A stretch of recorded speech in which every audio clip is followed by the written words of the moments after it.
Class 9th में सभी बच्चों का स्वागत करते हैं। और क्लास 9th में हमने इसके पहले पढ़ा दिया था कैल्शियम क्लोराइड के सूत्र इकाई द्रव्यमान के बारे में, और यहाँ तक आप सभी लोग पढ़ भी लिए होंगे। ठीक है, बार बार इसको क्या कीजिए, दोहराते रहिए, और बार बार दोहराने से क्या होता है, चीज़ें तैयार हो जाती हैं। देखिए, बुक पढ़ने से ज़्यादा चीज़ें क्या होती हैं, देखने और सुनने से तैयार होती हैं। ठीक है, देखने और सुनने का क्या है, बहुत ज़्यादा इम्पॉर्टेंस है। इसलिए आजकल क्या है, जितने इंग्लिश मीडियम स्कूल हैं, ठीक, हमारे स्कूलों में भी, यूपी बोर्ड के जो स्कूल हैं उनमें भी लग रहे हैं, जो मॉडल स्कूल हैं वहाँ पे गवर्नमेंट व्यवस्था कर रही है। ठीक है, स्मार्ट क्लास क्या होता है, वहाँ लगा होता है।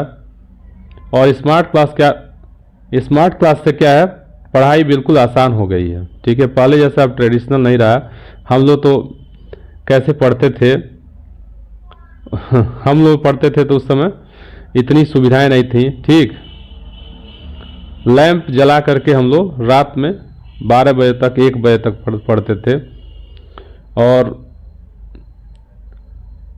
लैंप के साथ साथ बहुत सारी दिक्कतें होती थी। ठीक, मक्खियाँ जुड़ती थी, मच्छर काटते थे, तमाम कठिनाइयों का सामना करते हुए हमने स्टडी किया। आज क्या है, आज हर घरों में क्या है, मल्टीमीडिया सेट है। यूट्यूब पे इतने अच्छे अच्छे टीचर अवेलेबल हैं जो क्या कर रहे हैं, अपना बेस्ट देने का प्रयास कर रहे हैं और फ्री ऑफ कास्ट देने का प्रयास कर रहे हैं। या मान लो हो सकता है कुछ चार्ज कर रहे हो, वो भी आपकी इच्छा के ऊपर, 1-2 रुपया, 4 रुपया, 10 रुपया, जो भी आपकी इच्छा है, आप क्या कर सकते हैं, सहयोग कर सकते हैं। सहयोग राशि ली जा रही है। जबकि पहले क्या होता था, पढ़ाई बहुत कठिन थी, इतने टीचर अवेलेबल नहीं थे, और इतनी जानकारियां हम लोग जब पढ़ते थे उस समय इतनी जानकारियां नहीं थी। और जानकारियां का मतलब ये है कि जैसे हम लोग जितने लोगों से फिजिकली हमने मिला, ठीक, यानी फेस टू फेस जितने लोगों से हमने बात किया, बस उन्हीं के अनुभवों को हमने जाना। ठीक, और ये हमने सोचा कि हाँ, ये कैसे सफल हुए हैं। हमारे पास इतने रास्ते नहीं थे। ठीक है, हमको इतनी जानकारियां नहीं थी कि हम क्या कर सकते हैं अपने फ्यूचर के बारे में। आजकल ये सारी जानकारियां, ठीक है, सबके हाथ में है। लेकिन अगर आप लगभग हर भारतीय के हैंड में क्या है, मोबाइल है, और उस मोबाइल में बहुत सारी जानकारियां अवेलेबल हैं। ये बात अलग है कि आप अपने डाटा का किस तरह से इस्तेमाल करते हैं। ठीक है, अपने डेटा का आप क्या करते हैं, ठीक, अपना टाइम कहाँ पे आप बिताते हैं। तो चलिए आगे बढ़ते हैं।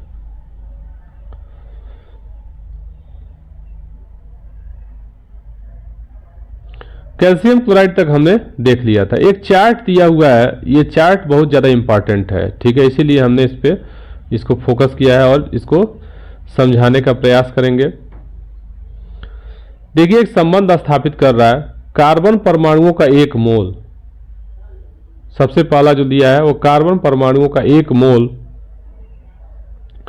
वह संबंध स्थापित कर रहा है कि कार्बन परमाणुओं का 1 मोल जो होता है उसका मास कितना होता है, 12 ग्राम होता है। ठीक है, 12 ग्राम उसका मास होता है। साथ ही साथ इसके 1 मोल में कितने कार्बन के परमाणु होंगे, तो 6.022 इंटू 10⁻23 कार्बन के क्या होंगे, परमाणु होंगे। ठीक है, 1 मोल में कितने होंगे, 6.022 इंटू 10⁻23 कार्बन के परमाणु होंगे, यानी 10⁻23 कार्बन के परमाणु इसमें होंगे। ठीक है, मतलब ये क्या कर रहा है, एक संबंध दे रहा है, किसमें, परमाणुओं की संख्या में और उसके द्रव्यमान में। ठीक है, फिर आगे बढ़ते हैं। हाइड्रोजन परमाणुओं का 1 मोल, इसमें भी उतने ही परमाणु होंगे, लेकिन मास क्या होगा, 1 ग्राम होगा। किसी भी कण, परमाणु, अणु अथवा आयन का 1 मोल जो होता है उसमें कितने परमाणु होते हैं। अब एक निष्कर्ष निकाल रहे हैं ना, किसी भी कण, परमाणु, अणु अथवा आयन के 1 मोल में 6.022 इंटू 10⁻23 क्या होंगे, वो कण होगा, यानी कणों की संख्या उतनी होगी। उन कणों का सापेक्ष द्रव्यमान जितना होगा उतना होगा। अणुओं का एक मोल में, मतलब एक मोल क्या हो गया, एक ऐसी इकाई हो गई जिसमें परमाणुओं या अणुओं या आयनों या कोई वस्तु, उसकी संख्या कितनी होनी चाहिए, 6.022 इंटू 10⁻23 होना चाहिए। ठीक है, एक क्या बना दिया हमारे दिमाग में, एक कॉन्सेप्ट ये तैयार कर दिया कि मोल क्या है। मोल एक क्या है, एक ऐसा यूनिट है, ठीक है, जो क्या करता है, संख्या को उसके द्रव्यमान से रिलेट कर देता है। ठीक है, numbers of atoms, number of molecules, number of ions को उसके मास से क्या करता है, रिलेट करता है। तो अब सीधे सीधे मोल कॉन्सेप्ट पे आ जाते हैं। ठीक, मोल संकल्पना क्या कहती है, तो मोल संकल्पना यहां पे हम देखिए एक रिएक्शन ले लेते हैं, एक उदाहरण द्वारा हम इसको समझने का प्रयास करेंगे। मान लेते हैं कि एक रिएक्शन है, इसमें हाइड्रोजन क्या करता है, ऑक्सीजन से क्रिया करके H2O का निर्माण कर रहा है। हाइड्रोजन जो मॉलिक्यूल है, ठीक, उसका ऑक्सीजन से, मतलब हाइड्रोजन गैस को ऑक्सीजन में मिलाया गया है। ठीक, क्योंकि वो कोई भी गैस जो होती है या कोई भी, वो एटॉमिक स्टेट में रिएक्शन करता है। यहाँ पे दिया हुआ है H2 + O2, तो उनकी क्या होगी, शुरू में ब्रेकिंग होगी, फिर वो एटम में कन्वर्ट होंगे और आपस में फिर रिएक्शन करके और प्रोडक्ट बन जाएगा। तो उससे हमको नहीं मतलब है, हमको बस ये समझना है कि इसमें क्या हो रहा है। तो इस रिएक्शन को थोड़ा ध्यान से देखिए और इसमें समझने का प्रयास कीजिए कि इसमें क्या हो रहा है। ठीक है, क्या हो रहा है इसमें, 2H2 जो है, ठीक, O2 से रिएक्शन करके H2O बनाता है, ये नहीं हो रहा है, 2H2O बनाता है। इस रिएक्शन से हमको यह स्पष्ट हो रहा है कि हाइड्रोजन के दो अणु, ठीक है, 2H2 दिया है ना, हाइड्रोजन के दो अणु ऑक्सीजन के एक अणु से क्रिया करते हैं और जल के दो अणुओं का क्या होता है, निर्माण हो जाता है।